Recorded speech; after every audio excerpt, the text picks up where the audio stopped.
Hey, what are you doing sleeping here? You're not telling me to take this, are you? Sean, always particular about food, seemed to have keenly spotted the frozen food in the lunchbox. Sorry. Mom's got a fever of 104 degrees Fahrenheit. Struggling with a high fever since this morning, I stood up and reached to close the lid of the lunchbox. However, Sean roughly swatted the lunchbox off the table. Hey, what are you doing? I raised my voice, despite being feverish. Sean's face flushed with anger, and his body trembled with rage. He grabbed a vase from the table and hurled it at me with all his might. Don't you dare slack off on housework, you leech off dad. Sean, the son of my husband Tom and his ex-wife, had become increasingly hostile towards me as he grew up. But this was the first time he had gone to such extremes. I dodged the vase thrown by Sean, staggering. It must have been my scolding that infuriated him. I couldn't let it go, but I didn't have the luxury to deal with Sean right now. I felt so sick, I could collapse any moment. Enough! Suddenly, a shout came from behind me. It was unmistakably Tom's voice, and I thought he was scolding me. I had told him about my poor health last night. It was too much to be yelled at just for cutting corners on the lunch. As I turned around fearfully, there stood Tom. Looking furious as I had never seen before, his shoulders shaking with anger. At Tom's feet, fragments of the vase thrown by Sean were scattered and wet the floor. Seeing Tom's arrival, Sean looked at me as if to say, "See, I told you so."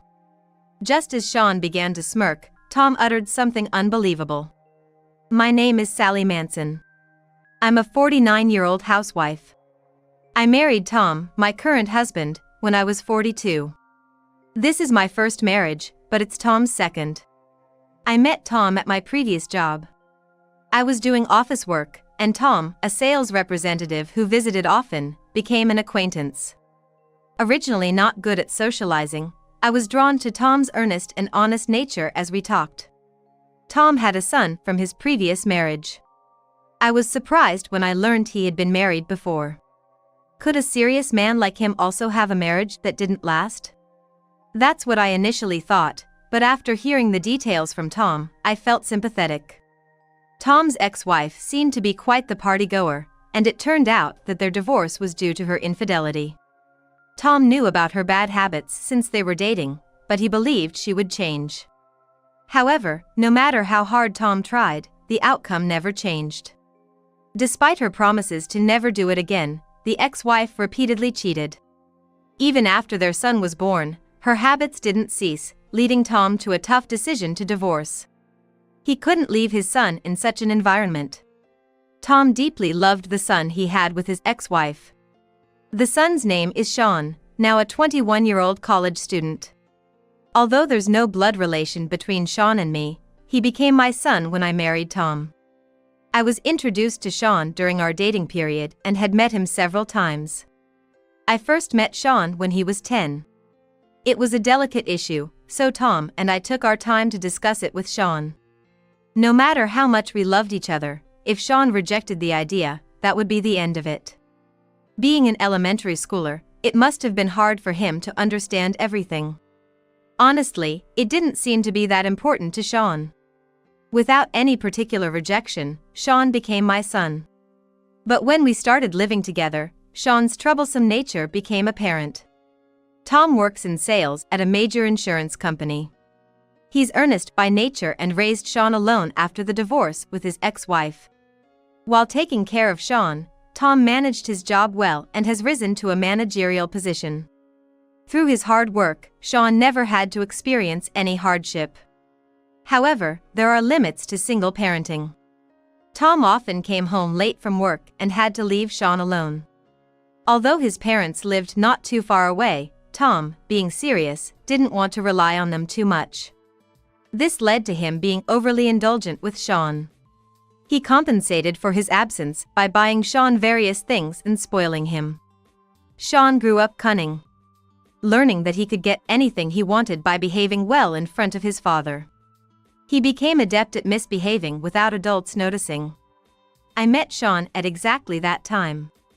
For Sean, my presence was nothing but a nuisance. He probably thought that a new mother figure would restrict his freedom. However, he didn't oppose the marriage because he saw me as an outlet for his stress. Even as a child, he exploited my delicate position. Before the marriage, I was a guest, and Tom prioritized me. But once married, we were a family. Sean understood this and knew that Tom would put his own flesh and blood first. Whose words would Tom believe first, mine or Sean's? When the three of us started living together, Sean's attitude towards me changed drastically, and his harassment began. I was prepared for some rebellion from an elementary school boy, but I was shocked when Sean first spouted, "You're getting fed by Dad, so it's only natural to take care of me, right?" What I say goes, remember that. When I heard these words, I was furious. These aren't words a child should say to a parent, and they're unacceptable. "Sean, do you realize what you just said? Even as a joke, there are things you shouldn't say. Think about why Mom is so angry now." Sean just smirked at my words, seemingly enjoying the situation of being scolded. It was eerie to see him smirking while listening to my serious reprimand. He fully understood his position as a stepchild and how we were perceived by others. Never having much interaction with children before, I was horrified by his cunning. I never imagined a child could say such things. That night, when Tom came home, I told him about the incident with Sean. His unnerving behavior, the verbal abuse towards me. I appealed to Tom while nearly panicking. But contrary to my expectations, Tom's reaction was just as Sean had predicted. "Sean said that to you? No way! Aren't you exaggerating a bit? Sean's not the kind of kid to say such things." Tom didn't take my report seriously and refused to believe Sean's harsh words. No matter how much I insisted, Tom's reaction remained unchanged. In fact, he seemed irritated by my persistence. "Sally just finds Sean, who isn't her real son, bothersome," he implied without saying it directly, but his actions hinted at such doubts. "Let's drop this topic. You used to care so much for Sean before we got married. I'm disappointed in you," Tom said, sighing deeply. I never wanted to hear such words from Tom's mouth. Despite everything, I had been seriously engaging with Sean. I no longer thought of him as just someone else's child. But from Tom's perspective, as Sean's biological father, maybe he saw things differently. I felt crushed by Tom's words. If I said more, it might even worsen my relationship with Tom. So, I felt it was better not to discuss Sean anymore. Sean, who had secretly witnessed this, gained confidence, believing, "Dad really trusts me." Still, there were times when my patience reached its limit. If things continued like this, Sean would grow into a terrible adult. I was afraid of damaging my relationship with Tom, but each time, I reprimanded Sean and consulted Tom. However, the outcome was always the same.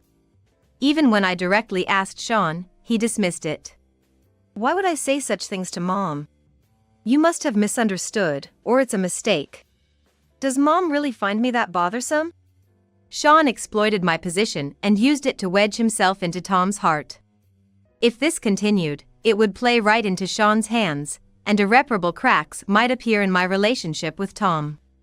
The parental feeling of doing it for Sean's sake eventually got buried deep in my heart. I made sure to keep my mouth shut about Sean's behavior and even put a lid on my own emotions. I didn't want to resort to such thinking, but Sean would eventually leave home, and it was just a matter of enduring until then. Maybe, one day, his feelings towards me would change, and he might apologize. Despite interacting with Sean every day, I knew the chances of that happening were slim. Yet, I had no choice but to encourage myself with such thoughts. And so, I deceived myself and endured each day desperately. It was on a day when Sean's high school graduation was near. Under the guidance of a top-notch tutor, Sean had secured admission to one of the top universities in the state. Taking his acceptance as a relief, he began to act even more arrogantly than before. That day, Tom was away on a business trip for a few days, leaving the house empty. In the evening, after finishing all the chores, I waited for Sean's return. Since Tom wasn't there, it was going to be just the two of us for dinner, so I prepared a substantial menu as usual. However, Sean didn't return home even after his usual time. I hadn't heard anything from him. Maybe he was delayed by a class or something? I began to worry. Was something wrong? I sent a message to Sean's phone, but there was no reply from him. It was past 8 p.m. and still no word from Sean, but I didn't start dinner, waiting for him to return. About an hour later, I heard noisy voices outside the house. With a bad feeling, I opened the front door to find Sean standing there with a group of young men and women. "What, you're home? I'm gonna throw a party, so can you leave?" Sean said with a click of his tongue upon seeing me. From behind, I heard the boys and girls urging, "Hurry up, let's get started." "Leave? I made dinner waiting for you to come home, Sean," I said, bewildered. The idea of college students gathering for a party at this hour was simply unacceptable. "Like I care. This is my house, so get out of the way," Sean shouted and pushed past me into the house, followed by the others. I stood helplessly watching them enter. Soon, loud music started playing inside, accompanied by the students' noisy voices. This was going to be a nuisance to the neighbors. Holding my ears, I hurried to Sean, weaving through the students. "Stop the music right now!" I yelled, trying to be heard over the music. However, Sean deliberately ignored me, pretending not to hear. Overwhelmed by the students' enthusiasm, I felt powerless. I don't know how much time had passed when I began to hear sirens mixing with the loud music. The sirens were from the police, called by the neighbors, as expected. As the parent, I got a thorough scolding, and Sean and his friends were ordered to disperse. I was mortified and sorry for causing such a nuisance over something so trivial. While the police were there, Sean acted meekly, but once everyone left, he started complaining to me. "Who ratted us out? Man, that's so annoying." The next day, when Tom returned from his business trip, I reported the incident and asked him to talk to Sean. "You're not a kid anymore. Act like an adult and live in a way that's not embarrassing," Tom lectured Sean, who, for once, apologized to me sincerely. Then, Sean went with Tom to apologize to the neighbors. He received a good scolding from them and came back with tears in his eyes. I thought Sean had truly reflected and changed, but my hopes were quickly dashed.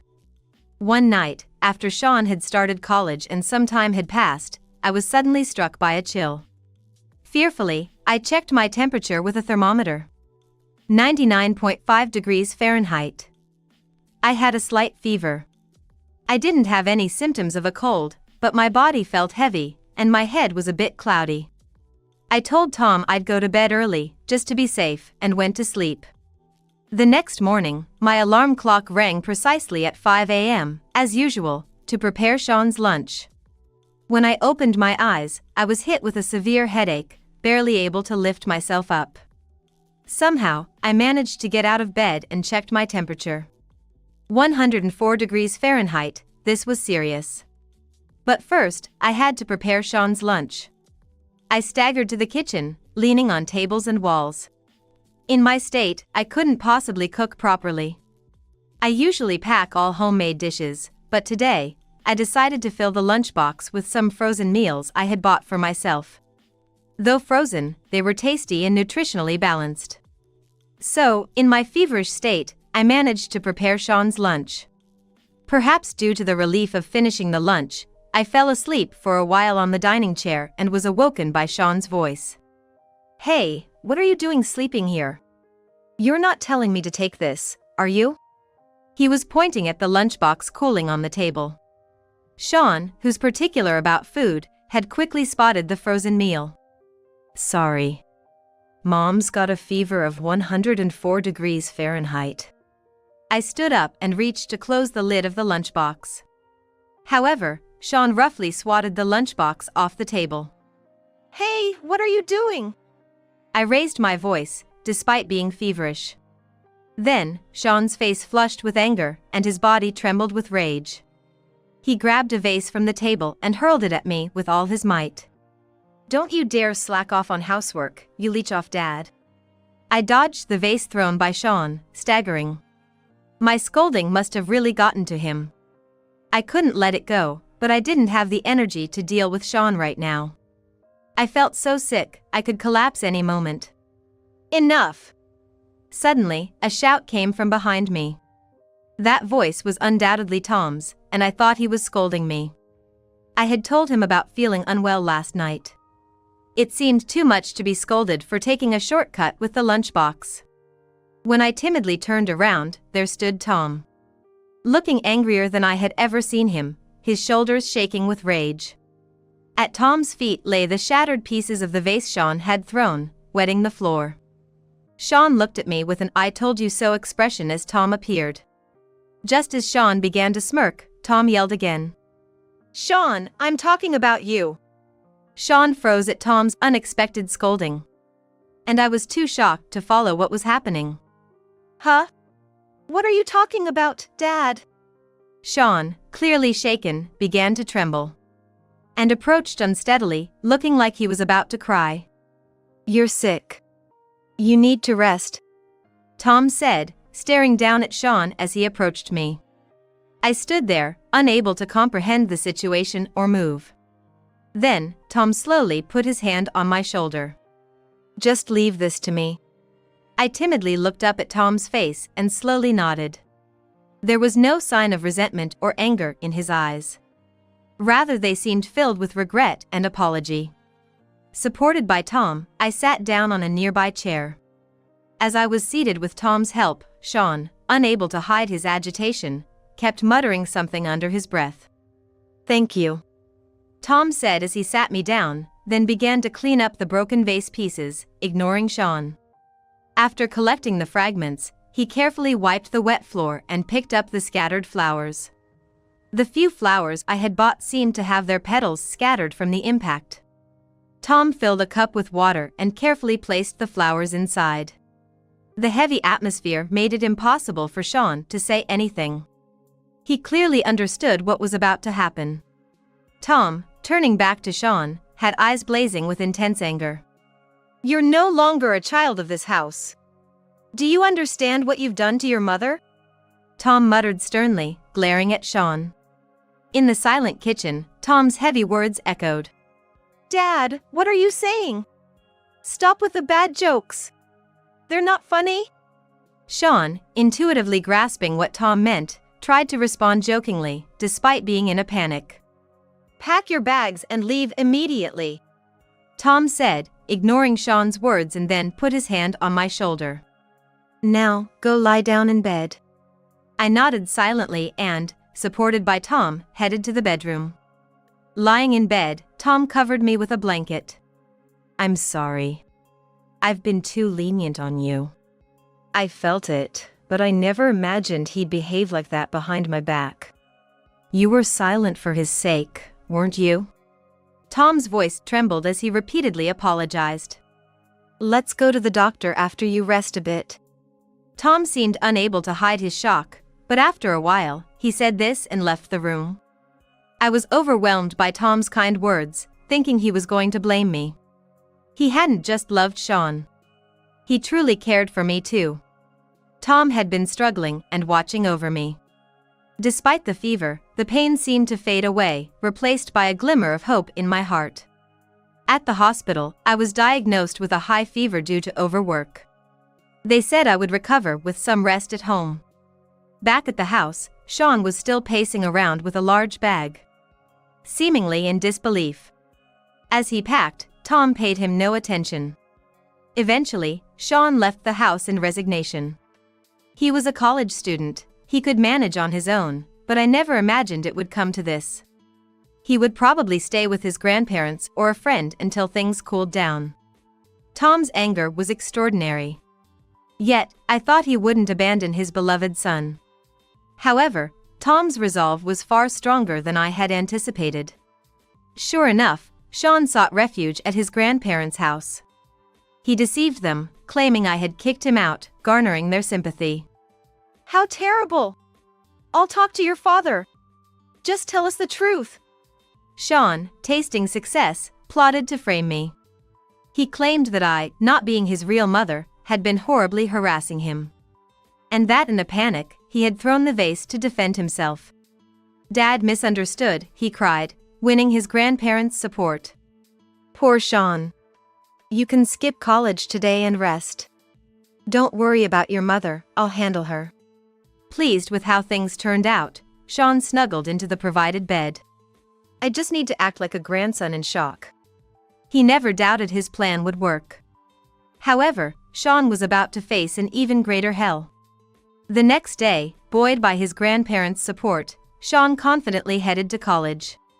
If things went well, he could get rid of the nuisance that was me. He had used everyone to his advantage, but it was time. Everything was under his control, or so Sean thought. His smugness shattered as soon as the lecture started. I received a notice from your family about your withdrawal, the instructor said, looking perplexed. The classroom buzzed with whispers. What? That can't be. There must be some mistake. Sean pleaded desperately. The instructor left to check, saying, I'll confirm it. Meanwhile, Sean responded with forced composure to the curious glances.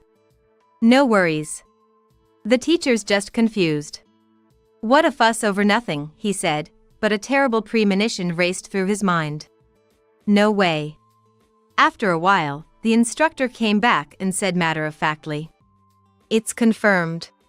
Sean, your withdrawal has been processed. The classroom buzzed even more at the instructor's words, and Sean was engulfed in despair. Filled with embarrassment, Sean's face turned bright red as he dashed out of the classroom. This can't be happening, right? What's going on? He muttered to himself as he sprinted down the long hallway. Why was the thought dominating his mind, escaping his lips unintentionally? Sean pulled out his phone and dialed Tom's number. However, Tom had blocked his calls, and Sean couldn't get through. Panicked, Sean hurried to his grandparents' house. When he arrived, he saw his bag thrown outside the front door. What's this? His panic intensified as he rang the doorbell. Seeing no response, he frantically knocked on the door. Grandma! Grandpa! He cried tearfully, but there was no answer from inside. At that moment, Sean realized. He had been betrayed by his grandparents. With nowhere else to go, Sean grabbed his discarded bag and headed home, praying it was all a mistake. But everything pointed to the harsh reality. Sean, sobbing, rang the doorbell of his home, and I answered. What's happening? I know I was wrong. Please help me. He begged tearfully. I let him in.